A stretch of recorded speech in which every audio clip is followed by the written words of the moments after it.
Vote दे रहे हैं। Symbol ने हम लोगों को तो इलाके का विधायक, इलाके का सांसद, इलाके का मंत्री इस समाज के आगे, इस जनता के आगे हाथ जोड़ के खड़ा रहता था।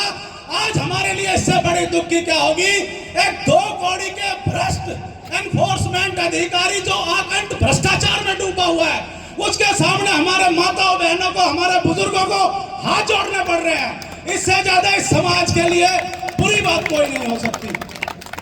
अब बात आ जाती है, भाई हम सब लोग रह रहे हैं। एक तरफ हरियाणा सरकार ये कानून लेके आई कि 20 साल से सरकारी जमीन को जो कब्जाए बैठा है उसको हम मालिकाना हक दे देंगे। शहरों में दुकानें बनाकर जो कब्जा करके बैठे हैं उसको मालिकाना हक दे देंगे। और भाई हमें हमारी मलकियत में भी नहीं बसने दे रहे। ये दोहरा मापदंड किस लिए भाई? अगर जो हमने भी सरकारी जमीन में कोई थोड़ा मोड़ा निर्माण कर रखा है तो उस पॉलिसी के तहत हमें भी उसको मालिकाना हक दिया जाना चाहिए या नहीं दिया जाना चाहिए? तो सबसे बड़ी बात यह है, आज हमारा जो बादशाहपुर के विधायक है माननीय मंत्री जी, वो लोगों को यह कह देते हैं कि भाई ये तो कानून है, मैं क्या कर सकता हूं। कानून तो भाई जनता के फायदे के लिए होते हैं। कानून बदले भी जाते हैं, बनाए भी जाते हैं। जब मंत्री की बिना रास्ते की जमीन को रास्ता लगाकर सीएलयू दे दी जाती है तो भाई उनके लिए जब कानून बदला गया तो हमारे लिए कानून बदल देना चाहिए। क्यों नहीं बदल देना चाहिए? मंत्री जी से भी भाई इस मंच के माध्यम से है, मंत्री जी जब आपने अपनी निजी मलकियत के लिए कानून बदलवा दिया तो भाई हमारे बच्चों ने, हमारे इन सेक्टर में रहने वाले लोगों ने, गांव के लोगों ने आपका क्या बिगाड़ रखा है? हमें भी फायदा दे दो। हमें फायदा देने में आपको क्या दिक्कत है? और दोस्तों, ये जो तोड़ फोड़ चल रही है, ये कोर्ट का कानून, आखिरी बात कहूंगा बस, 2025 के कहां गया था? तब सुप्रीम कोर्ट का कानून कहां गया था? क्या कारण है कि पार्षद के 2025 में चुनाव होने के बाद इन्होंने जो आतंक मचा रखा है उसके पीछे कोई ना कोई कारण है। वो कारण मैं बता देता हूं। ये डीएलएफ जो बिल्डर है, जैसे हमसे कहते हैं कि भाई नक्शा पास करवाओ और मकान का कंप्लीशन लो, बिल्डर को भी कंप्लीशन लेना होता है। गार्डन एस्टेट है डीएलएफ की, यहां पे सबसे पहली कॉलोनी। क्या आज तक उसने अपनी टाउनशिप का कंप्लीशन सर्टिफिकेट लिया डीएलएफ ने? नहीं लिया। क्यों नहीं लिया बताओ? और नहीं लिया तो सरकार ने इसका लाइसेंस रद्द क्यों नहीं किया? इसको जेल में क्यों नहीं डाला? इसकी प्रॉपर्टी को अटैच क्यों नहीं किया डीएलएफ की को? ये कहते हैं कि भाई ये जो एनफोर्समेंट के अधिकारी, अरे मैं कहता हूं तुम एचसीएस लेवल के अधिकारी हो, गरीब गुरबों को उजाड़ के क्या लेते हो? तुम्हारी हिम्मत, तुम्हारी हैसियत और तुम्हारे अंदर मर्दानगी है तो डीएलएफ का कुछ बिगाड़ कर दिखा दो, हम मान जाएंगे कि तुम सच्चे ईमानदार एनफोर्समेंट अधिकारी हो। ये डीएलएफ के एक डहालियास प्रोजेक्ट बन रहा है, 200 करोड़ का एक फ्लैट, पहाड़ की जमीन खोदी, 2000 पेड़ काट दिए 20-20, 30-30 साल पुराने। उसको सरकार क्या करती है कि 2000 की जगह 20,000 पेड़ लगा दो और इस पहाड़ की जमीन को कब्जा लो और इसमें 200 करोड़ के फ्लैट बेचो। भाई हम कह रहे हैं मंत्री जी, आपका कहीं फार्म हाउस है तो हम 2 लाख पेड़ लगाए आएंगे आपके फार्म हाउस में, हमें बकस दो, हमें मत उजाड़ो। डीएलएफ, अरालियास, मैग्नोलियास, कैमेलियास, जो लाइसेंस होता है, जिसका लाइसेंस लिया उसका ईडब्ल्यूएस भी उसके अंदर होता है। क्या कैमेलियास के अंदर, अरालियास के अंदर, मैग्नोलियास के अंदर ईडब्ल्यूएस है? उसके लिए कानून क्यों बदल दिया इस सरकार ने? और उसके लिए कानून बदला तो भाई हमारे को उजाड़ क्यों रहे हो? हमारे लिए भी कानून बदल दो।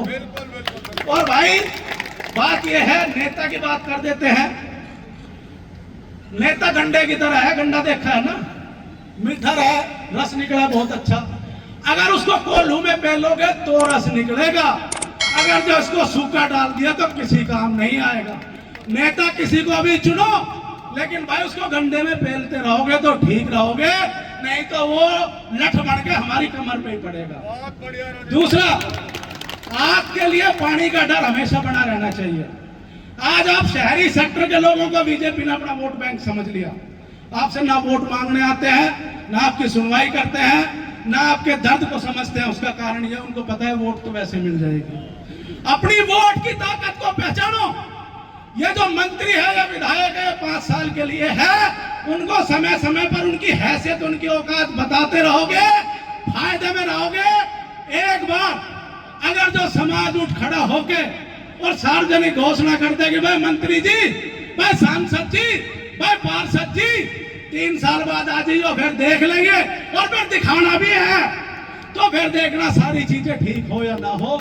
तो हुक्मरानों से पत्रकार बंधु सीनियर खड़े हैं, हमारी ये मांग जरूर रखे कि भाई अगर डीएलएफ का अवैध निर्माण तुम नहीं तोड़ सकते तो आम जनता के निर्माण को वैध अवैध बताना बंद करो। अगर बड़े सरमाएदारों के लिए पॉलिसी नियम बदल सकते हो तो हमारे लिए पॉलिसी बनाओ। जिन हम मकानों में रह रहा हूं उसको सेमी कमर्शियल यूज के लिए परमिशन दो, जो फीस बनती है वो हम चुकाएंगे। अगर हमने कोई सरकारी जमीन जाने अनजाने में थोड़ी बहुत कब्जा ली या उस पर घर बना लिया तो हमें मालिकाना हक दो, हम उसका कलेक्टरेट का पैसा जमा कराएंगे। लेकिन जब बड़े सरमाएदारों के लिए तुम काम कर रहे हो तो जिस जनता ने तुम्हें बनाया उस जनता के लिए भी काम करो। और रही बात उसकी, भाई ये अफसर तो प्यादे होते हैं, ये तो माई बाप के आदेश पे चलते हैं। कल 15 सेक्टर पार्ट 2 में वही सुप्रीम कोर्ट का आदेश था, तोड़ फोड़ हो रही थी। आरएसएस के गरीब आदमी थे, बस 2000 गज में एक छोटी सी झोपड़ी बना रखी है। 2000 गज से उनका पेट भरा नहीं गरीब आदमी का, तो उन्होंने ग्रीन बेल्ट भी कब्जा ली। अब जैसे ही उन आरएसएस के महानुभाव के घर के बाहर ये सिंघम, ये गैंगस्टर, ये साहिब बीवी और गैंगस्टर, ये टाइगर जिंदा है, ये लोग पहुंच गए। आंख बंद होगी, आंख खोलने की कोशिश करी, नहीं खुली। डॉक्टर ने कब को बुलाया वहीं पे, भाई चलेंगे कैसे, दिख नहीं रहा तो आंखों में दवाई डाली, नहीं हुई। फिर जो गरीब आदमी हमारे आरएसएस के, उन्होंने उनको चश्मा लगाया और चश्मे में दिख रहा कि आरएसएस के जो महान आदमी है उन्होंने तो 2000 गज जमीन भाई दान कर रखी है, तो कब्जा नहीं है। और सारी टीम वहां से चली आई। तो अगर सुप्रीम कोर्ट का आदेश है तो उनके ऊपर क्यों नहीं लागू होता? भाई सुप्रीम कोर्ट का नाम लेके बरगला रहे हैं। कल एक PIL डली है, उसमें सुप्रीम कोर्ट ने कहा है कि भाई स्टेट अपने हिसाब से पॉलिसी बना सकती है बने हुए मकानों को रेगुलर करने के लिए, तो हमें ये लाभ मिलना चाहिए। और भाई जिधर जवानी चलती है उधर जमाना चलता है। मेरे जवान भाई भी है, ज्यादा देर बोल लिया। मैं आप लोगों से एक अनुरोध कर रहा हूं कि ये जो आए दिन पता चलता है थार में स्टंट मार रहे हैं, स्कॉर्पियो में स्टंट मार रहे हैं और पुलिस पकड़ रही है, अगर पुलिस थाने में ही जाना है और तुम्हारे अंदर जवानी जोश मार रही है तो भाई गांव समाज के हक के लिए जेल में जाओ। गांव समाज की नजर में हीरो बनोगे और समाज तुम्हें सदा सैल्यूट करेगा और तुम्हारे साथ रहेगा। इन्हीं शब्दों के साथ धन्यवाद। जय हिंद, जय भारत, राम राम।